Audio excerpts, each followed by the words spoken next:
Good morning, students. That day we heard regarding endurance and strength. Now we will be dealing with speed. What is speed? Types of speed and methods to develop speed. Ability of an individual to produce greatest impulse in a shorter duration of time. Greatest impulse in a shorter duration of time, that is known as speed. Or you can say ability of an individual to carry out the maximum duration of the shortest time for 100 meter, 200 meter, what we are seeing. What is speed? If ability of the body to produce greatest impulse. Greatest impulse is shortest duration of time, that is the speed. Different different types of speed. They are different now. Different types of speed. First one is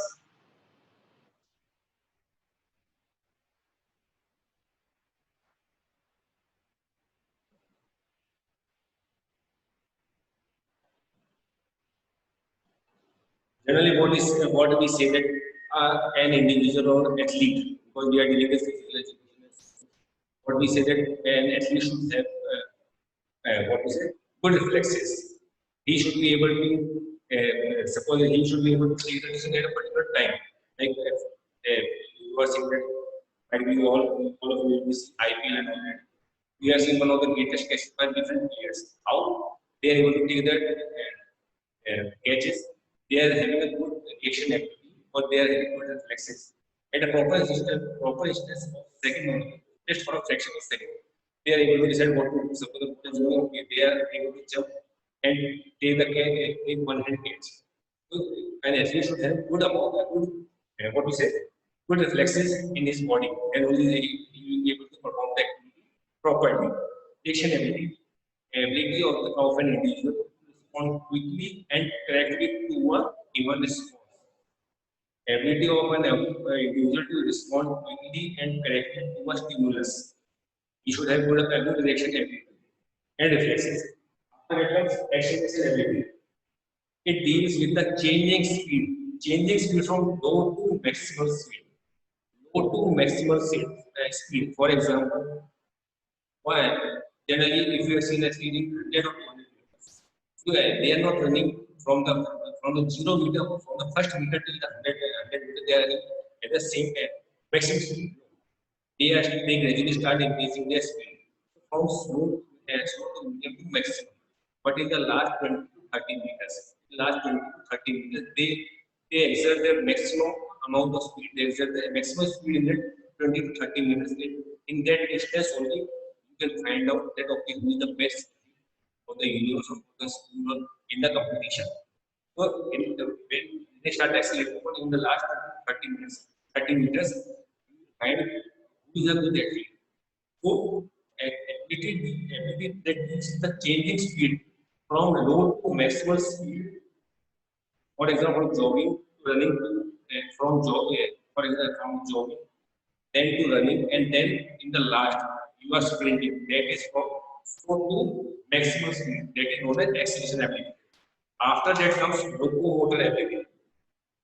Ability to maintain maximal speed. Ability to maintain maximum speed from maximum distance. Ability to maintain maximum speed from maximum duration and time. That is known as distance and time. That is known as locomotor ability. Best example is 800 meter, 400 meters. In last first 100 meters or 100 meters, both the races, you are running slowly, but you have to give maximum last 200 to 300 meters. You have to give your best, otherwise you will not be able to succeed in that event, in that race. Then plus movement ability of a person or a group of muscles contract at a maximal speed. Best example you can see in gymnastics. Best your group of muscles are contracting. Group of muscles are contracting at this maximum speed. For example, you are going to take when you are going to take long high jump, your leg muscles are contracting at a maximum speed. Then only you are able to take off properly. That is known as movement ability. After that comes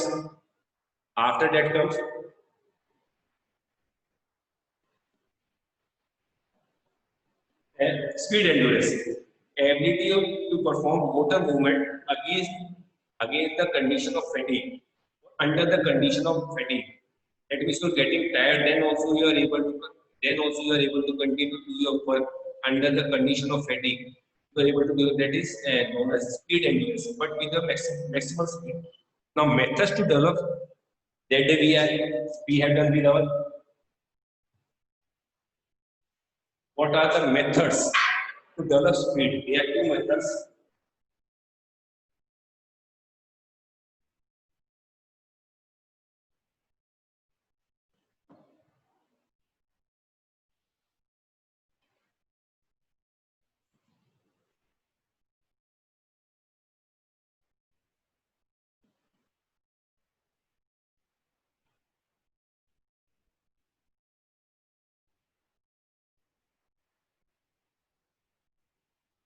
Like we have done that methods to develop then isometric, isotonic, isotonic. Similarly, method to develop continuous interval and Feynman method. Similarly, methods to develop speed. Two methods are there. Acceleration run, pace run. What is acceleration run? Similarly, just now I have told you when an athlete start from jogging, then he start accelerating. That is known as acceleration run. Any athlete does not start from the any athlete is not running a particular race, whether 100 minute at the same speed. Generally, for in the starting, you will start jogging, you will start a slow pace. Afterwards, you will start accelerating.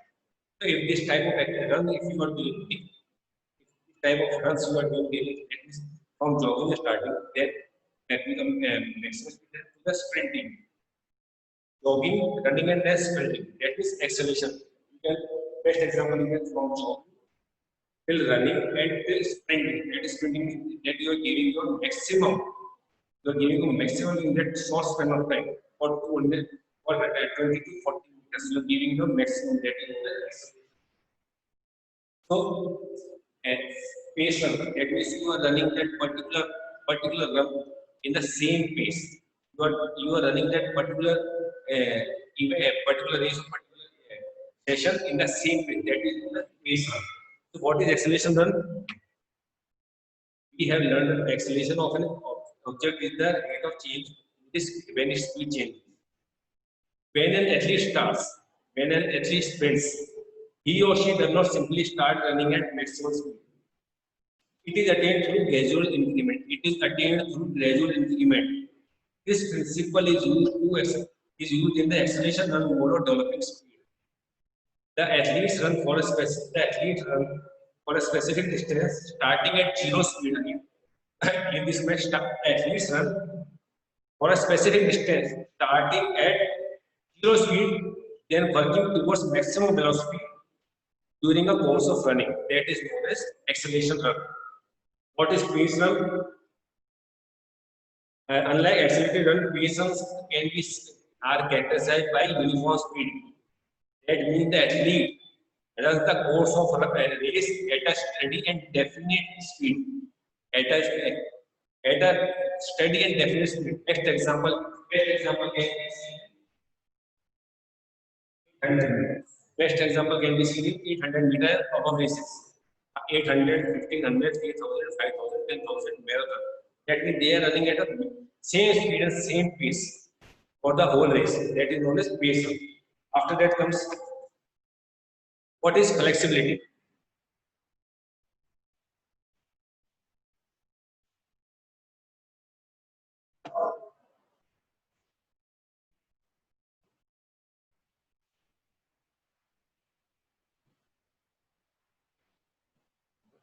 Flexibility.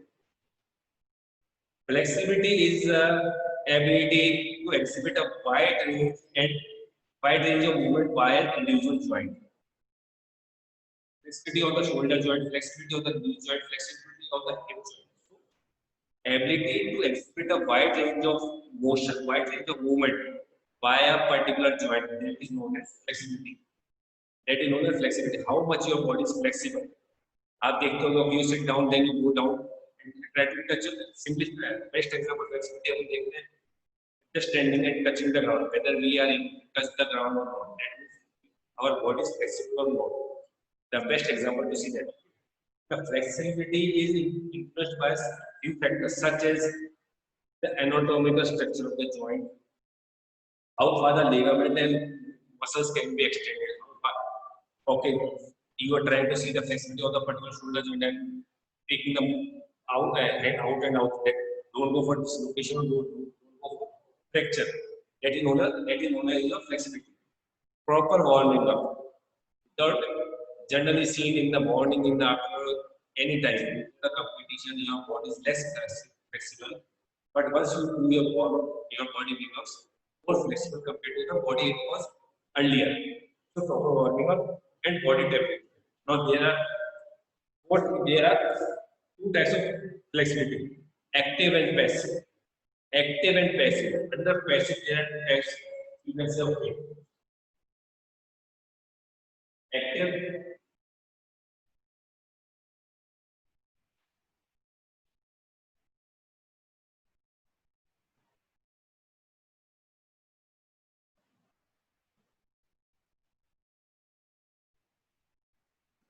as of flexibility, there is the active as of flexibility.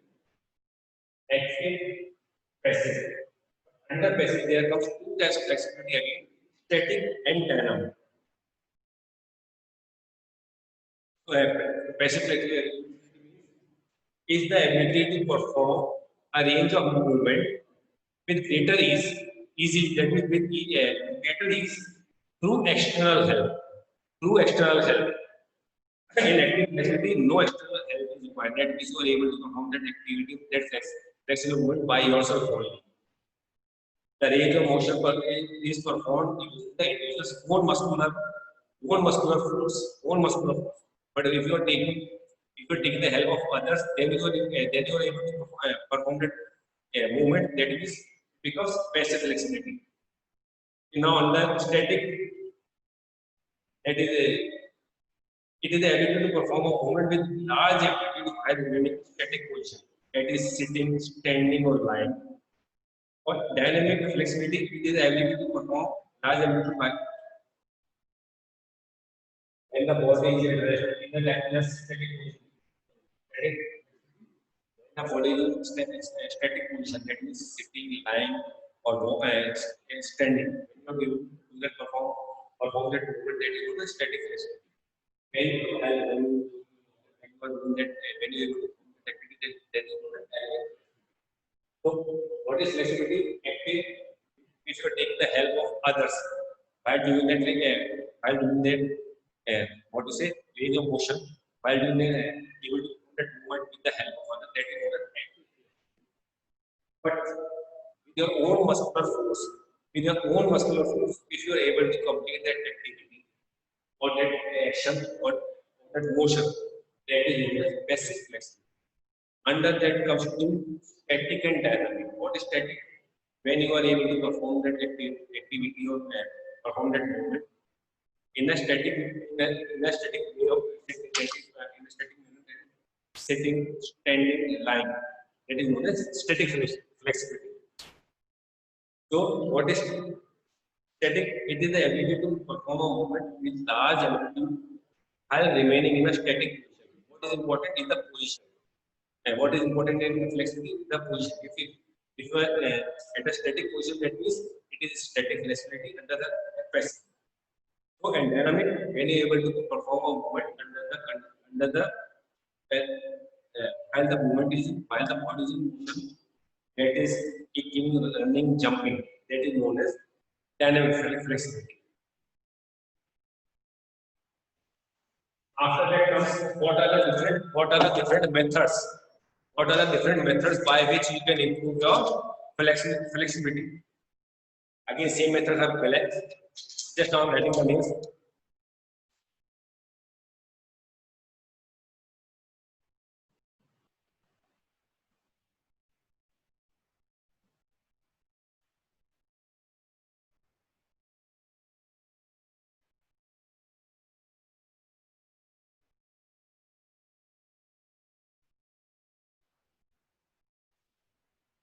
These are the four methods: elastic method, static method, dynamic method, isometric phase. That is PNF stretching also we say with the help of others. We do after the exercise, after the morning PNF stretching. Generally, what we do, okay, we go to a particular angle, a particular angle, then we'll make our body stay there for 6 to 8 seconds. Again, we tell him, okay, now go again forward. So that means we are making our body more and more flexible by the help of others. That is known as PNF stretching. Second, facilitation method. So these are the four methods. These are the four methods by which we can improve our flexibility.